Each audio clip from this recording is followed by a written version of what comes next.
Covered in blood, my high school freshman daughter, Becky, who was supposed to have gone to my husband's family home with him, returned home bleeding from her forehead.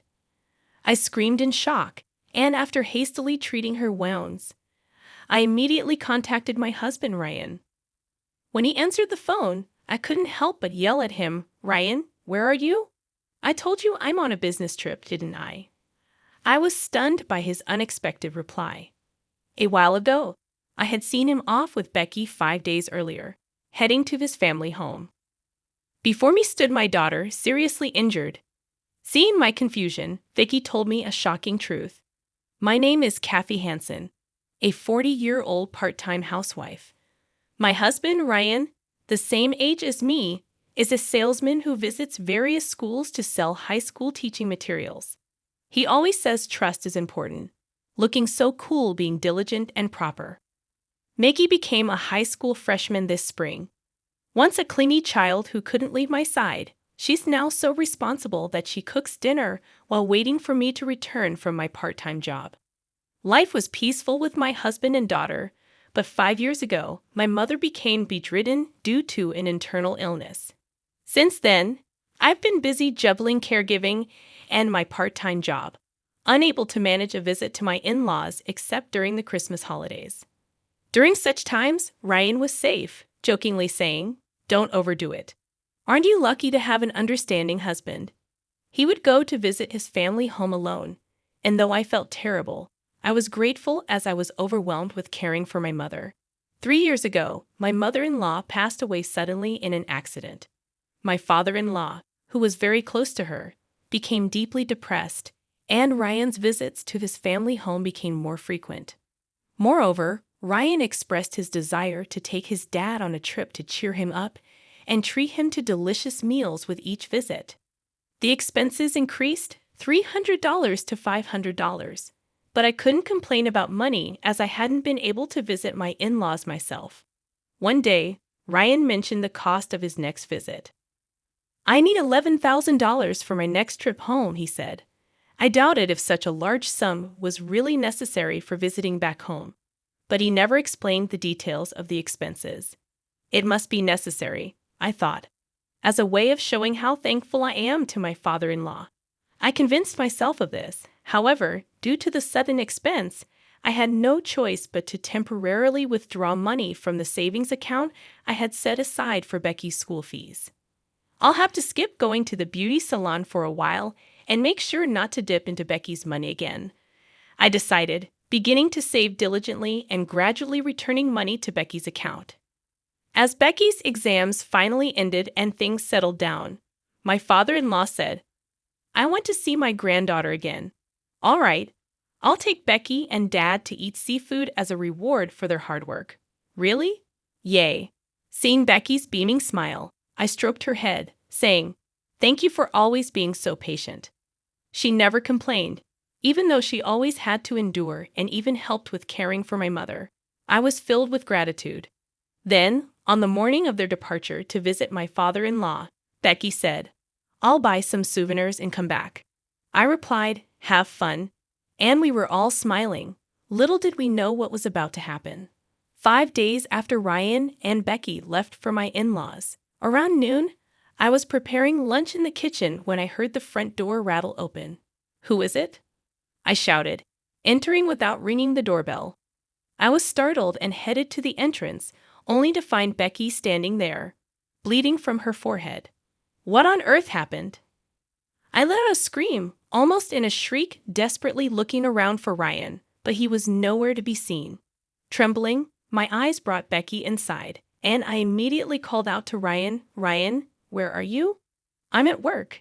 Didn't I tell you that I left for a business trip the day after taking Becky to my parents' home?" I was confused, having heard nothing of this work, and more importantly, Becky had come home seriously injured.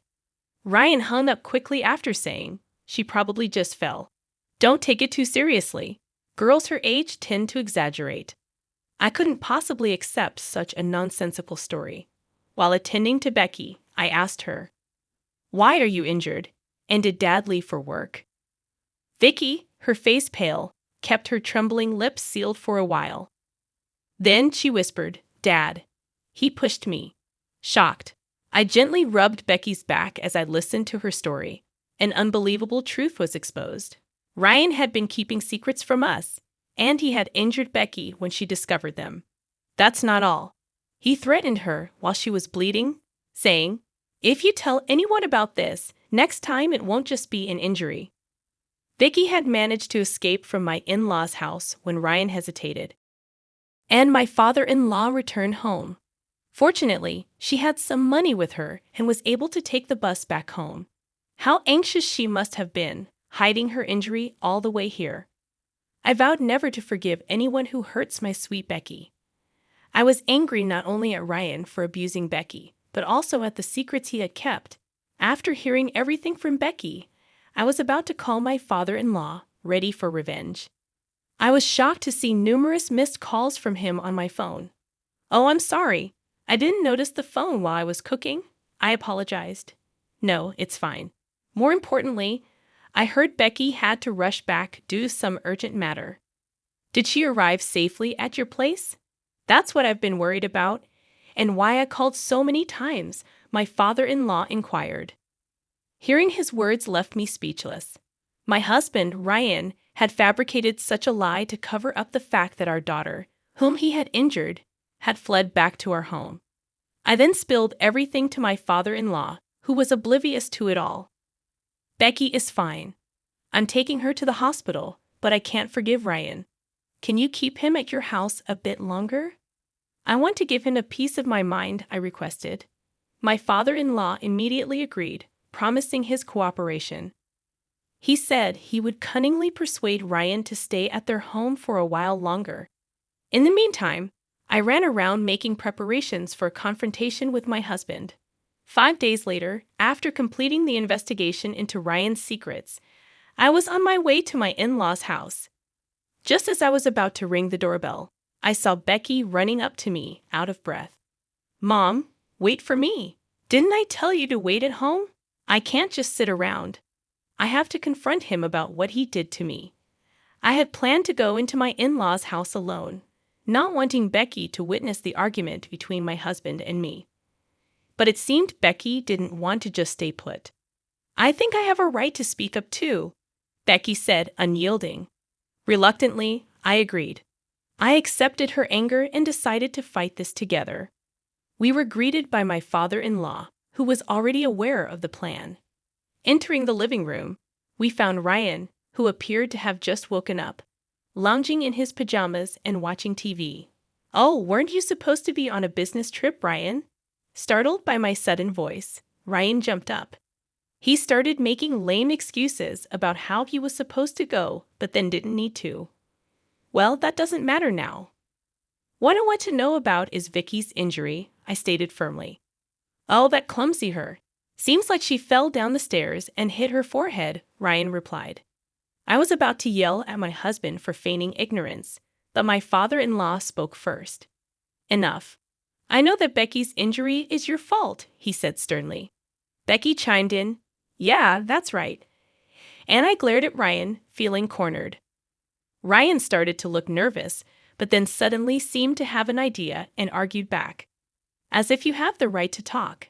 You never visited my parents, but I was the one taking care of them," Ryan said, smug and grinning, thinking I wouldn't be able to say anything. Indeed, I had kept quiet before, thinking he was right. But after hearing Becky's story, I knew Ryan's words were full of lies. "Oh, really? Leaving all the housework to your daughter and not spending time with your father is called taking care of the family?" "Yeah. Ever since you brought me here, you've been lazing around at home," I retorted, feeling the weight of frustration. "Shut up. This is just a one-time thing. Usually, I'm the one working hard," Ryan snapped back. Watching Ryan boast, I pulled out my father-in-law's account of household expenses that I had previously obtained. It detailed not only the money in and out, but also how Ryan spent his time at his parents' house. "Let me tell you what's written here," I began, pointing to the document. June 10th, gave Ryan $200 for transportation. He lazed around all day as usual, went out at night, and returned in the morning. Food expenses increased because of Ryan's presence. I calmly read out the details. According to this, every time Ryan visited, he lied about me not giving him transportation money and received cash from his father. Taking advantage of my absence, Ryan had painted me as a stingy, evil wife to gain sympathy from his father. How can you not be ashamed of mooching off your parents at your age and getting all sorts of help too? I questioned, feeling sorry for him initially, thinking he didn't have any money and tried to help out. All it was a lie too. Cornered by our accusations, Ryan fell silent at a loss for words. What have you been using all that money for, I wonder? Well, no need to say anything. You're probably just thinking of another pathetic lie.